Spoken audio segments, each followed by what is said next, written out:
네, 사랑하는 성도님들, 여호수아 3장은 이스라엘 백성들이 하나님 인도하심 아래 요단강을 건너가는 장면을 기록하고 있습니다.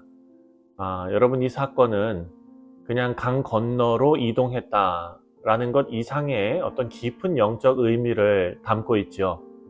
5절 말씀, 3장 5절 말씀을 보면 여호수아가 백성들에게 이렇게 말합니다.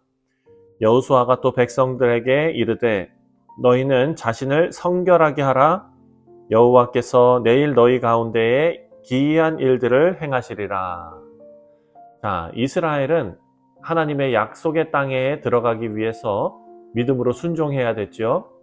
또 요단강을 건너가는 이 일은 하나님의 약속을 성취하는 데 꼭 필요한 믿음과 순종의 결단의 그런 일이었습니다.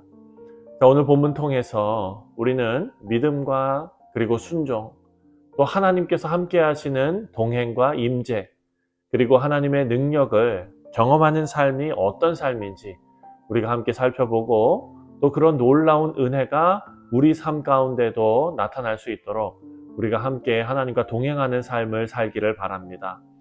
자, 먼저 이스라엘 백성들은 하나님의 임재를 따라갔습니다.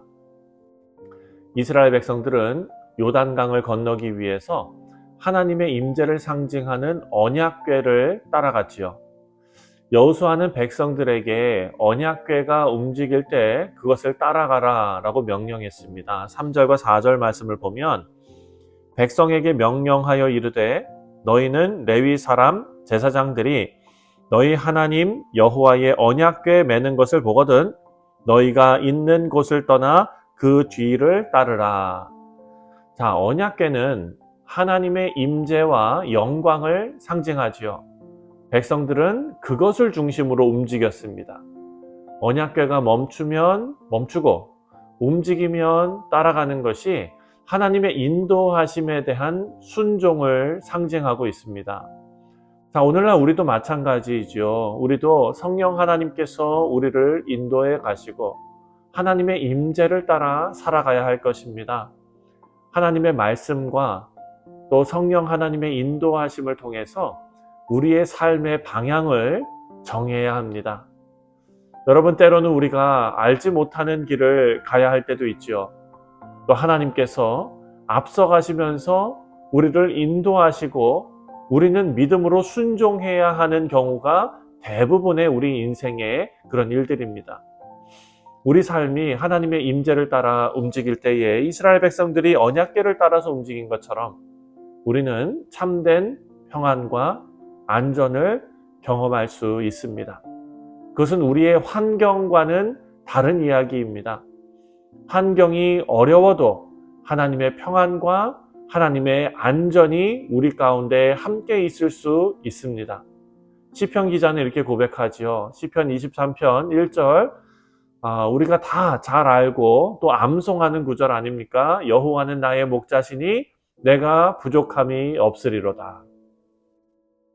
우리 환경을 바라보고 또 우리의 문제와 어려움을 바라볼 때에도 하나님의 임재를 생각하며 그리고 믿음의 길을 걸어가는 것이 바로 우리 신앙생활의 핵심인 것입니다. 하나님의 임재를 따르는 삶은 우리의 불안과 두려움을 다 이기고 우리를 영원한 소망으로 인도할 줄 믿습니다. 첫 번째는 하나님의 임재하심을 따라가라. 두 번째는 믿음으로 순종해야 합니다. 이스라엘 백성들은 요단강을 건너기 위해서 믿음으로 행동해야 했습니다. 여러분, 요단강에 가보시면 그 추수 기간에는요, 그 강이 폭이 그렇게 넓진 않지만 그래도 물이 가득 찬 상태입니다. 그러니까 자연적으로는 그냥 건널 수 있는 상태가 아니었습니다. 하지만 하나님의 말씀에 따라서 제사장들이 언약궤를 메고 강에 발을 디디자마자 물이 멈추고 마른 땅이 나타났습니다. 15절부터 마지막 17절까지 말씀을 보면 요단이 곡식 거두는 시기에는 항상 언덕에 넘치더라. 궤를 맨 자들이 요단에 이르며 궤를 맨 제사장들의 발이 물가에 잠기자. 곧 위에서부터 흘러내리던 물이 그쳐 사르단에 가까운 매우 멀리 있는 아담 성읍 변두리에 일어나 한 곳에 쌓이고 아라바의 바다 여매로 향하여 흘러가는 물은 온전히 끊어짐에 백성이 여리고 앞으로 바로 건널세. 여호와의 언약궤를 맨 제사장들은 요단 가운데 마른 땅에 굳게 섰고 그 모든 백성이 요단을 건너기를 마칠 때까지 모든 이스라엘은 그 마른 땅으로 건너갔더라. 아멘. 기적이죠. 하나님의 기적적인 개입입니다.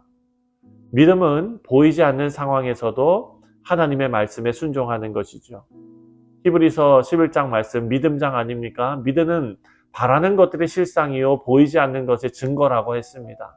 우리 삶에서도 하나님께서 우리에게 불가능해 보이는 일을 명령하실 때가 있습니다. 하지만 우리가 하나님의 말씀을 믿고 첫 발을 내디딜 때에 하나님은 우리를 위해서 길을 여십니다. 사랑하는 성도님들, 지금 이 시대는 교회가 성장하는 시대가 아닙니다. 교회가 쇠퇴하는 시대에 우리가 믿음 생활을 하고 있습니다. 눈으로 보이는 현상은 많은 교회들이 없어지고 기독교가 세상으로부터 배척받는 그런 시대를 우리가 살아가고 있지만 우리가 하나님께서 뉴욕 성실 장로교회에 맡겨주신 그리고 하나님의 백성들에게 맡기신 그 사명을 우리가 붙잡고 믿음으로 하나님께서 함께 하신다는 그 믿음, 그것으로 순종하여 첫 발을 내디딜 때 하나님께서는 우리 교회를 위하여 또 하나님의 교회를 위하여 길을 여실 줄 믿습니다. 이스라엘 백성들처럼 우리도 믿음으로 순종할 때 하나님의 기적을 경험하는 각 믿음의 권속들 다 되시기를 주님의 이름으로 축원드립니다. 여러분의 직장에서, 가정에서, 교회에서 하나님께서 원하시는 것을 우리에게 알려주셨을 때 그리고 우리가 그것을 순종할 때에 하나님의 역사를 경험하는 우리가 되시기를 바랍니다. 자, 순종입니다. 그리고 마지막으로 하나님의 능력을 기억해야 합니다. 임재를 기억하고 그리고 우리는 순종으로 믿음으로 순종하고 세 번째로는 하나님의 능력을 기억해야 합니다. 사랑하는 성도님들 3장 10절 말씀을 보면 또 말하되 살아계신 하나님이 너희 가운데 계시사 가나안 족속과 헷 족속과 히위 족속과 브리스 족속과 기르가스 족속과 아모리 족속과 여부스 족속을 너희 앞에서 반드시 쫓아내실 줄을 이것으로 너희가 알리라. 아멘. 여호수아는 요단강을 건너는 이 사건을 통해서 하나님의 능력을 백성들에게 기억하게 하는 것입니다. 하나님께서 살아계시며 또 하나님께서 이스라엘의 하나님이심을 알게 하기 위해서 여호수아는 애를 씁니다. 여러분, 이 사건을 통해서 이스라엘이 백성들에게 하나님의 약속을 다시 한번 깨닫게 하고 또 앞으로도 그 하나님의 백성을 위해서 역사하실 하나님을 신뢰하도록 교육하는 것입니다. 여러분, 시편 기자는 이렇게 말합니다. 우리가 이것도 많이 외웠던 말씀이지요. 내 영혼아 여호와를 송축하라. 그의 모든 은택을 잊지 말지어다. 여러분, 요단강을 건넌 이스라엘처럼 우리가 경험한 하나님의 역사와 구원을 늘 기억하며 살아가야 합니다. 우리를 부르시고 우리 인생에서 하나님의 자녀로 구속하시고 부르신 그 구원의 은택을 잊지 말고 살아가야 될 줄 믿습니다. 하나님은 과거에만 일하신 분이 아니라 지금도 우리 삶에서 일하고 계십니다. 여러분, 기억은 생각의 반복이 아니라 이 기억은 감사와 찬양으로 이어져야 합니다. 그리고 우리의 믿음을 더욱더 강하게 만드는 예배가 우리 가운데 넘쳐나야 될 줄 믿습니다. 사랑하는 성도님들, 이스라엘 백성들은 이 요단강을 건넌 사건을 하나님의 능력을 기억하는 믿음의 장치로 삼았습니다. 우리도 우리 삶 속에서 하나님께서 행하신 일들을 기억하며 하나님을 찬송하고 감사하고 예배하는 삶을 사시기를 주님의 이름으로 축원드립니다. 자, 말씀을 맺습니다. 오늘 우리가 묵상한 여호수아 3장은 이스라엘 백성들이 믿음으로 하나님의 약속의 땅을 향해 행진해 나가는, 걸어 나가는, 요단강을 건너는 그런 모습을 보입니다. 이스라엘 백성들은 하나님의 임재를 따라갔고 믿음으로 순종했고 또 하나님의 능력을 경험하고 기억했습니다. 우리 삶에도 믿음의 첫 발을 내디딜 때 하나님은 우리의 앞길을 여시며 인도하실 줄 믿습니다. 또 하나님 임재를 따라가고 말씀에 순종하고 하나님의 능력을 기억하는 삶을 살 때에 우리는 약속의 땅을 향해 나아갈 수 있을 것입니다.